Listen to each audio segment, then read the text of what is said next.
It's as I said, if you were to buy a real estate investment here in Sydney, for example, it's down the road, you can monitor it, you know exactly what's going on. But if you buy a real estate investment in Perth, Newcastle, or somewhere equally far or further away, it's harder to, again, oversee that. That brings a certain level of stewardship challenges.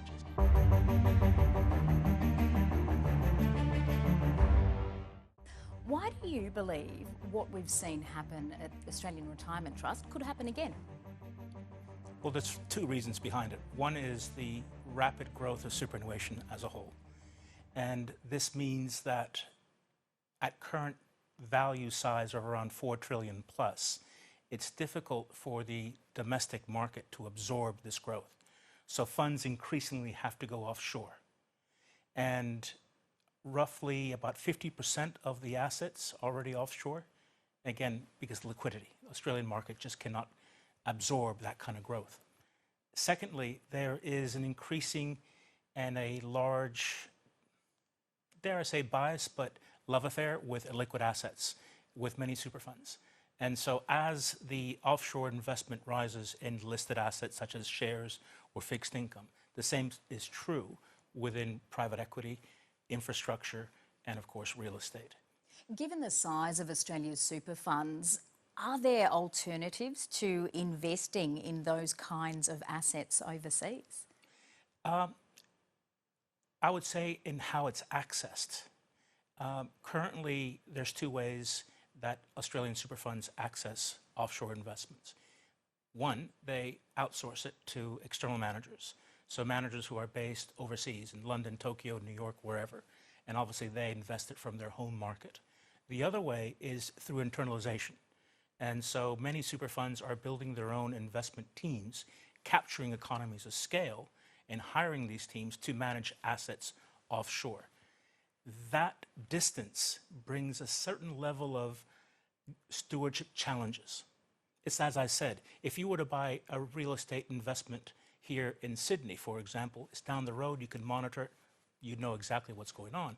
But if you buy a real estate investment in Perth, Newcastle, or somewhere equally far or further away, it's harder to, again, oversee that. That brings a certain level of stewardship challenges. And so what are the implications for super fund members?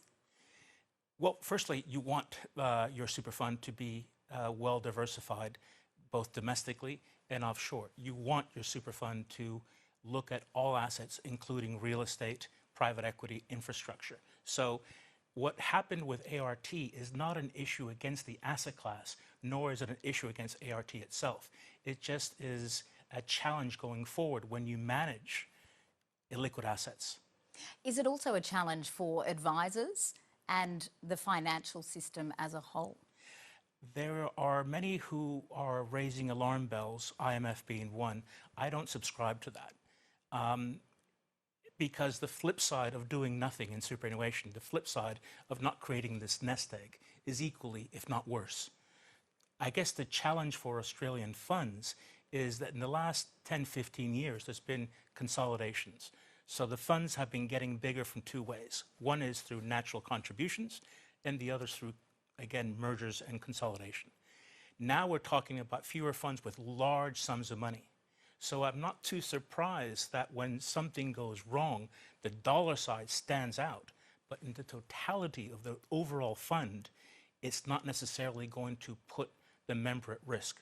So members really have to come to a balance. Do I want a well-diversified portfolio? If I do, some of those investments will be challenged. You don't think that the concentration poses a risk that one day one of the funds may get so big and face an issue in, say, a time of great macroeconomic uncertainty where there are huge losses and the government may need to make a choice about whether it steps in to protect Australians? Excellent question. And that's the biggest challenge that we face. Whereas Australian super funds have reaped the reward of consolidation and growth through, again, economies of scale. The flip side of that is the risk of too big to fail, the moral hazard. Now we have a situation that if one of these funds were to suffer, what are the consequences? Not just in assets under management, in asset size, but also number of members, number of superannuants who are exposed to that super fund. That brings that moral hazard to the front. What happens then? There are some in the government who suggest, well, caveat emptor. I'm not a subscriber of that either. I refuse to believe Labour or Liberal government would allow a major super fund to go hit with something that caused a major shock to the system. I just don't believe it.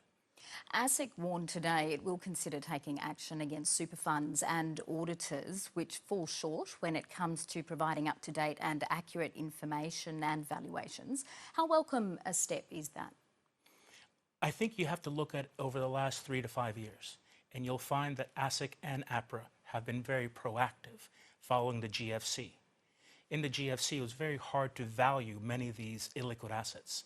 For example, if you are with one major super fund, there was nothing stopping you from selling out of that super fund and going to another super fund. The super fund that you're selling out of would have to obviously give back the money. If everyone does that and a large portion of their assets are offshore or illiquid, it's harder to actually sell large sums of money in order to gain that liquidity. As a result, both the regulator and super funds themselves have been very proactive in trying to minimize what I call the governance gap that exists when you do this. But given the risks that you have outlined here today, are there other actions regulators and indeed government can take to manage the systemic risks posed by growing super? Catch-22, if I may say so. It's a bit of the unknown unknowns. If, for example, pre-GFC, if you would have suggested that a big investment bank like Lehman's would go broke, I wouldn't believe it. It would be hard for me to actually contemplate it. These systemic risks that you're referring to are real. If we look at economic history, they happen every 20 to 30 years, so why not now? The GFC was a major wake-up call for the regulator and the superannuation funds themselves. They've taken some great steps to improve that. Have they fixed everything? Probably not. Are there areas that they need to fix? Probably. Some of which they know, but the ones that scare me is the ones they don't know yet. Rob Prugue, thank you. Thank you, Kirsten.